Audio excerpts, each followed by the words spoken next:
आज अपन पढ़ेंगे एरे। ठीक है, ये पूरी जो दिख रही है ये एरे की प्रोग्रामिंग है। ठीक है, कि वेरिएबल्स को डिफाइन किए हैं। ठीक है, ये उसका थ्योरी हो जाता है। ओके, इसका ये थ्योरी हो जाता है और क्या उसकी विशेषताएं, उपयोग कैसे बनाए, महत्वपूर्ण बातें वो उस पर अपने लिखी हैं। अब अपन इसके नोटपैड पे प्रोग्राम देखते हैं। ठीक है, अच्छा अभी अपन ये देख रहे हो कि ये वाला प्रोग्राम को जो है नोटपैड का है और ये वाला प्रोग्राम तुम्हारा रन किया हुआ है। ओके, कि अब अपन ने क्या किया है कि एरे का जो प्रोग्राम्स तैयार किया है उस पर सबसे पहले अपन ने HTML डिक्लेयर कर दिया है, ये डिक्लेयर किया है, ये डिक्लेयर किया है और उसके नीचे स्क्रिप्ट से स्क्रिप्ट को चालू कर दिया है।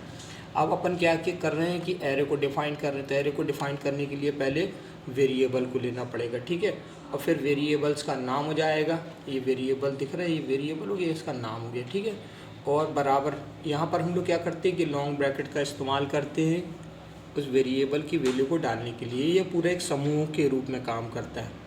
एरे जो रहेगा उसके विन्यास जो रहेंगे वो समूह के रूप में काम करेंगे। ठीक है, तो आपने क्या किया कि 60, 20, 53, 20 है ना, यहाँ पर फर्स्ट, सेकंड, थर्ड, फोर्थ है ना, कि ये नंबर दे दिए हैं। अब आपने क्या किया है कि यहाँ पर इस नंबर को प्रिंट कराना है। तो document dot right first numbers. ठीक है, अब ये 0 से शुरू किया है। देखिए क्या आएगा, कंप्यूटर जो है उसकी गिनती 0 से पढ़ने का काम करता है मेमोरी में। एक बाइट जो रहेगी 8 की, तो वो 0 से ही पढ़ना चालू करेगा। तो फर्स्ट वैल्यू हमको 0 को लेकर चलना पड़ता है, तब उसका मान 1 होगा। ठीक है, आपने यहाँ से 1 कर दिया, फिर दूसरी वाली वैल्यू ले ली, फिर तीसरी, फिर चौथी।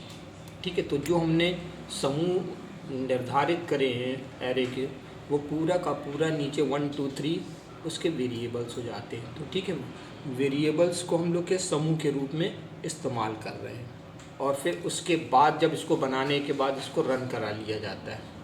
ठीक, ये हो जाता है एरे का। दूसरा प्रोग्राम्स अपने पास जो रहता है प्री फॉर्मेटेड टेक्स्ट कहलाता है। प्री फॉर्मेटेड टेक्स्ट, ये प्री फॉर्मेटेड टेक्स्ट वह कहलाती है कि जैसा आपने लिखा है ये वैसे का वैसा ही प्रिंट करे, जैसा लिखा है वैसा ही प्रिंट करे। कंप्यूटर को किसी भी प्रकार का अपनी तरफ रेक्टिफाई ना करे। उसका एग्ज़ाम्पल अगर अपन देखते हैं तो ये इसका एग्ज़ाम्पल बने। और नोटपैड पर अपन जाते हैं, नोटपैड पे जाते तो देखिए मैंने HTML से HTML लिखा है, हेड लिखा है। अब यहाँ पे प्री डिक्लेयर कर दिए, प्री फॉर्मेटेड। अब अपने जनवरी, फरवरी, मार्च ये पूरे जो प्रिंट होंगे तो ये टैब्स के रूप से प्रिंट होते हैं कि अपन इसको टैब ले जाकर क्लिक करें तो ये प्रिंट हो जाते हैं। ठीक है, ये प्री फॉर्मेटेड कहलाती है। ओके, ये प्री फॉर्मेटेड कहलाती है। इसका एग्जांपल अगर अपन देखते भी हैं तो ये इस तरह से अपन ने रन कराया, ये रन किया हुआ प्रोग्राम है। ठीक है, यानी कहीं पे भी टैब का स्पेस नहीं दे रहा है, बिल्कुल जैसा लिखा है वैसे का वैसा आ रहा है। ठीक है, ओवर।